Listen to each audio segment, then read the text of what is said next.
Hello guys, welcome back to my channel. Jadi di video hari ini aku akan membahas kasus yang sedikit sensitif karena ini mengenai kekerasan terhadap rumah tangga, tepatnya terhadap anak kecil. Dan bagi kalian yang mungkin agak sensitif banget sama namanya kekerasan dalam rumah tangga atau kekerasan terhadap anak, kalian mungkin bisa pindah ke video aku yang selanjutnya atau yang lainnya. Without any further ado, let's get started. Anak kecil ini bernama Gabriel Fernandez yang lahir di tanggal 20 Februari 2005. Gabriel Fernandez memiliki 3 orang saudara. Dia memiliki ibu bernama Pearl Fernandez, dan Pearl Fernandez ini memiliki pacar bernama Isauro Aguirre. Isauro Aguirre ini kadang dianggap sebagai ayah tiri dari Gabriel Fernandez. Aku akan ceritain dikit latar belakang keluarganya terlebih dahulu supaya kalian bisa mengerti untuk kenapa bisa ini tuh terjadi. Ibu dari Gabriel Fernandez, yaitu Pearl Fernandez, adalah seorang wanita yang tidak memiliki pekerjaan. Dan pada saat itu dia bertemu dengan pacarnya, yaitu Isauro Aguirre, yang adalah pekerjaannya adalah seorang satpam. Menurut keluarga, ketika hamil, sang ibu itu sudah tidak menginginkan Gabriel, namun ia tetap meneruskan kehamilannya sampai pada saat Gabriel itu sudah dilahirkan, sang ibu ini kabur dari rumah sakit dan meninggalkan Gabriel di rumah sakit, yang akhirnya diambil oleh kakek nenek dari Gabriel Fernandez ini sendiri. Semenjak saat itu, Gabriel ini hidupnya berpindah-pindah dari kakeknya, nanti dari ke pamannya. Dia memiliki seorang paman yang gay juga, dan dia dirawat oleh pamannya yang gay juga.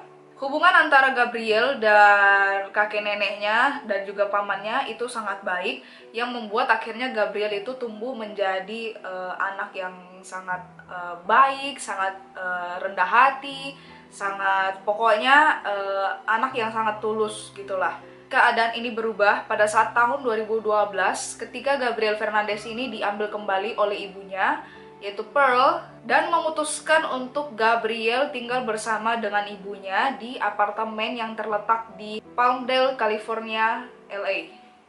Di apartemen yang kecil ini ada 2 saudara Gabriel, yaitu Ezekiel dan Virginia. Pada satu hari, Gabriel datang ke sekolah dengan muka yang sangat babak belur, rambutnya yang tercabut, koreng di kepala, bibir bengkak, memar di wajah, yang diakibatkan oleh luka senapan angin. Pada saat itu teman-temannya sangat heran sekali dengan keadaan Gabriel, kenapa bisa tiba-tiba Gabriel itu seperti ini. Apalagi gurunya pada saat melihat Gabriel itu sangat memprihatinkan banget, sangat kasihan banget ya melihat kondisi Gabriel ini. Nah, pada saat sudah pulang sekolah, Gabriel ini mendatangi gurunya dan bertanya, apakah wajar jika seorang ibu itu memukul anaknya? Dan gurunya ini pun agak sedikit terbata-bata gitu jawabnya, karena mungkin bingung harus menjawab apa. Tapi setelah itu Gabriel bertanya lagi, apakah wajar jika seorang anak itu dipukul dengan kepala ikat pinggang sampai berdarah? di situ gurunya, yaitu Jennifer, itu sudah curiga banget bahwa si Gabriel ini sudah pasti kena KDRT oleh keluarga di dalam rumahnya. Akhirnya Jennifer langsung menghubungi petugas dinas sosial untuk meminta pertolongan dan untuk mengecek tempat tinggal si Gabriel Fernandez ini. Akhirnya kasus ini ditangani oleh Stephanie Rodriguez, yang adalah pekerja sosial yang bertanggung jawab atas Gabriel Fernandez ini. Pada saat Stephanie ini datang ke rumahnya si Gabriel, yang Stephanie ketemu adalah itu ibunya, dan ibunya sering bilang bahwa Gabriel ini tuh adalah anak nakal, sering bohong, dan juga sering bolos di sekolah, sering berkelahi juga di sekolah. Dan pada saat itu yang paling miris adalah Stephanie, yang adalah pekerja sosial, itu percaya-percaya aja gitu loh dengan omongannya si ibunya yang jahat ini gitu, si ibunya yang iblis ini gitu. Nah, akhirnya di situ Stephanie tidak melakukan peninjauan kembali dan langsung membuat laporan kepada atasannya bahwa si Gabriel ini itu dalam kondisi yang aman-aman saja. Satu fakta lagi adalah pada saat Stephanie Rodriguez ini datang ke rumah ibunya, si Gabriel itu disembunyikan di dalam lemari. Kalian tahu lemari kabinet yang kecil gitu, yang biasa ditaruh di lantai gitu. Itu Gabriel dikurung di dalam situ, disekap, diplester mulutnya, jadi si Gabriel itu benar-benar nggak bisa goyang, nggak bisa ngomong, nggak bisa teriak. Jadi kalian bisa ngebayangin betapa tidak punya hatinya gitu. Padahal ini ibu sendiri loh. Akhirnya karena tidak mendapat perhatian dari pekerja sosialnya ini, Gabriel pun setiap hari menghadapi penyiksaan. Mulai dari makan kotoran kucing, mulai dari dikurung di dalam lemari, bahkan tidak bisa keluar sama sekali.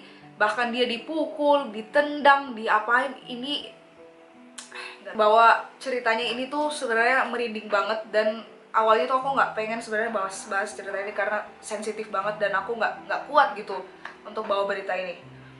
Tapi ini di akhir video ini aku akan kasih tahu kenapa aku harus membawa berita ini. Nah, yang paling miris adalah kasus ini tuh udah sampai sebenarnya di telinga para sheriff gitu. Sheriff ini tuh menganggap Gabriel itu memang anak nakal gitu dan memang suka bohong. Sehingga pada satu hari, waktu sheriffnya itu datang ke rumah Gabriel, dan sang sheriff ini tuh menarik si Gabriel dan membawa ke mobil si sheriff ini, dan mengancam Gabriel bahwa Kalau misalnya kamu bohong lagi, nanti kamu akan masuk penjara.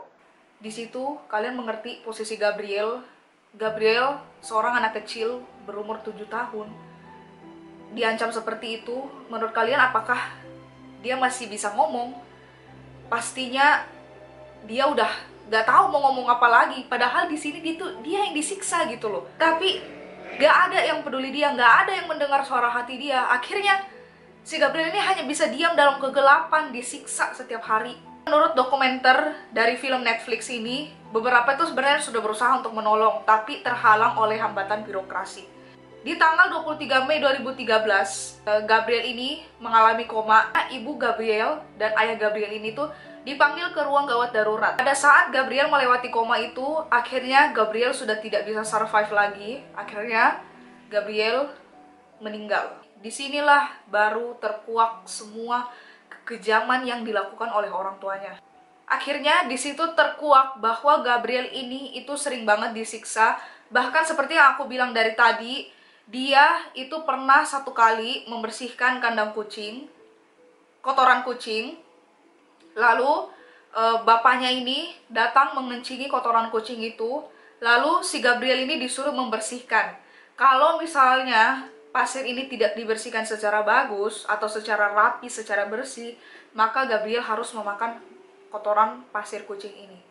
Dan benar saja akhirnya si Gabriel ini itu dipaksa dan disuruh makan kotoran pasir kucing ini.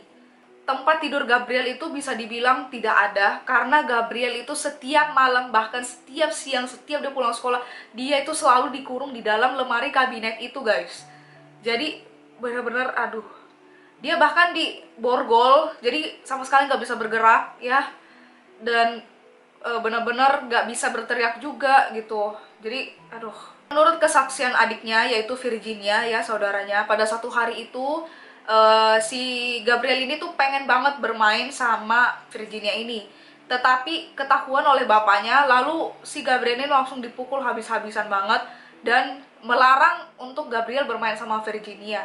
Kesaksian dari adik saudara laki-lakinya juga dibilang di situ bahwa Gabriel itu pernah dicekik, lalu diangkat ke tembok gitu ya oleh bapak tirinya ini yang tinggi besar ini guys, yang nggak tahu diri ini. Dia ngangkat sampai setinggi-tingginya dan langsung membuang Gabriel. Nah, akhirnya untuk membuktikan kekejaman si ibunya ini, Gabriel diotopsi. Pada saat diotopsi, itu memakan waktu 2 hari. Dan pada saat ditanya oleh dokter yang mengotopsi si Gabriel ini, dokter itu mengatakan bahwa ini tidak wajar. Otopsi selama 2 hari ini tuh tidak wajar. Biasanya tuh hanya kayak sehari gitu doang. Ini memakan waktu 2 hari karena saking banyaknya luka-luka di badan Gabriel itu yang mengakibatkan dokter sangat sulit untuk melaporkan luka-luka ini tuh penyebabnya apa, luka ini penyebabnya apa. Si dokter ini pun bersaksi ketika perut Gabriel itu dibelah, itu sama sekali nggak ada lemak-lemak makanan di dalam. Yang ada hanyalah partikel yang seperti pasir gitu. Setelah ditelusuri lebih lanjut lagi, ternyata pasir ini adalah memang pasir kotoran kucing. Akhirnya Pearl dan Isauro ini pun dijatuhin hukuman tingkat pembunuhan pertama yang mengakibatkan Isauro itu harus dihukum mati. Sedangkan Pearl, karena dia mengakui kesalahannya, akhirnya dia dihukum seumur hidup. Dan tidak ada kemungkinan untuk Pearl ini bebas. 4 pekerja sosial yang menangani kasus Gabriel ini juga kena imbasnya karena pemalsuan catatan resmi atau catatan laporan hasil kerja mereka itu di tahun 2017. Dan mereka semua dipecat. Untuk cerita selanjutnya, kalian bisa nonton di Netflix ya. Ini judulnya. Dokumenter Netflix ini tuh lebih lengkap banget dibahasnya, mulai dari pekerja sosialnya, bahkan sampai si sheriff-sheriffnya di ini. Di sini aku bahas secara singkat aja. Seperti janji aku di awal video, di sini aku akan bilang kenapa aku harus membawa materi ini. Padahal materi ini tuh sensitif banget. Concern aku adalah zaman sekarang memang itu banyak banget kekerasan di dalam rumah tangga. Baik itu kekerasan dengan istri, baik itu kekerasan dengan anak.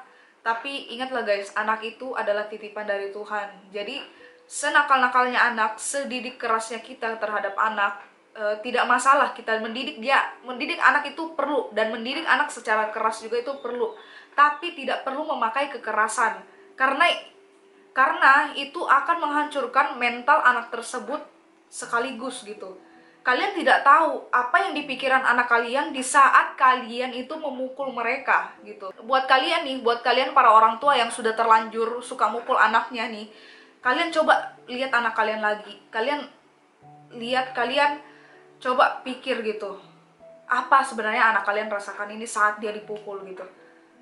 Ini yang membuat akhirnya mental anak menjadi hancur. Dan tidak banyak anak yang melakukan suicide, committed suicide, bunuh diri. Buat orang tua yang sudah sering banget mukul anaknya, coba kalian datang ke anak kalian minta maaf. Kalian jelasin kenapa sampai orang tua tuh sekeras itu. Dengan penjelasan seperti itu, pasti anak itu akan tahu posisi orang tuanya itu seperti apa. Jangan tiba-tiba kalian kesal, lalu kalian langsung melampiasin ke anak. Anak itu masih kecil, tidak mengerti masalah kalian itu seperti apa gitu. Jadi komunikasi itu penting banget di dalam keluarga. Oke guys, semoga video ini bisa membantu kalian. Thank you so much for watching and I will see you guys on the next video. Bye.